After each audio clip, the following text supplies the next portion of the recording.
والدہ سے آخری بار بلند آواز سے بات کیے کئی برس بیت گئے۔ تب ابا جی نے ایک جملہ کہا تھا جس کے بعد میری آواز گلے میں ہی کہیں دب گئی۔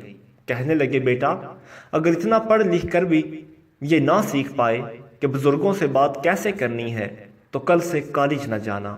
جو تعلیم اچھا انسان نہ بنا پائے اس کا مقصد ہی کیا ہوتا ہے؟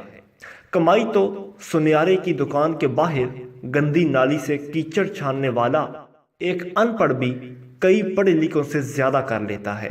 اسی طرح پہلی اور آخری بار روزگار کا خوف تب ختم ہو گیا تھا جب ہم انتہائی سخت حالات کا شکار تھے اور چند ہزار کی ایک ملازمت کے دوران کسی نے ایک بات کر دی جو برداشت نہ کر پایا۔ دفتر سے ہی ابا جی کو مشورے کے لیے فون کیا تو کہنے لگے کہ ملازمت چھوڑنے کے لیے مجھے فون تب کرنا جب خدا پر اعتبار نہ ہو۔ اس مالک نے رزق کا وعدہ کیا ہے تو اس مالک کے اس وعدے پر یقین بھی رکھو، یا پھر اسے تسلیم کرنے سے انکار کر رہے ہو۔ اگر یہاں ملازمت کے لیے دل نہیں مانتا تو ایک لمحے کی بھی تاخیر مت کرو۔ میں نے فون بند کیا اور اسی وقت استعفیٰ دے دیا۔ 4 دن میں بے روزگار رہا۔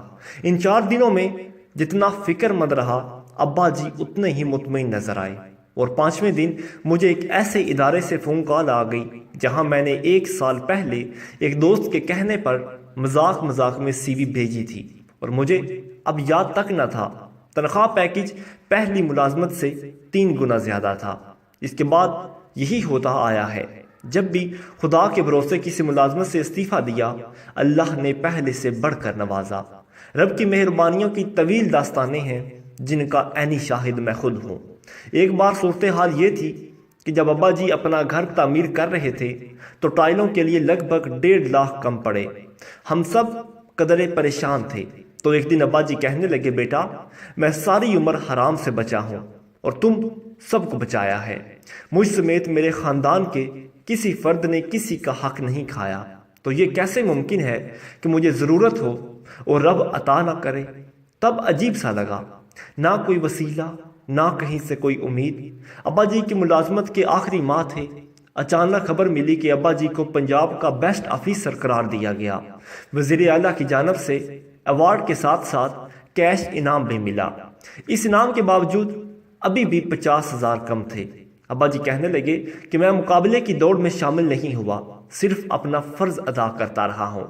خدا نے اس انعام کا حقدار قرار دلا کر یہ رقم دلوا دی ہے، تو باقی رقم کا انتظام بھی وہ خود ہی کر دے گا۔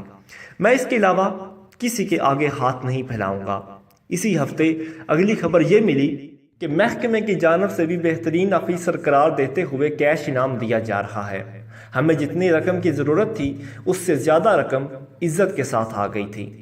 اس دن سے میرا ایمان پختہ ہو گیا، ہم کسی کا حق نہ ماریں تو خدا ہمارا خیال رکھتا ہے۔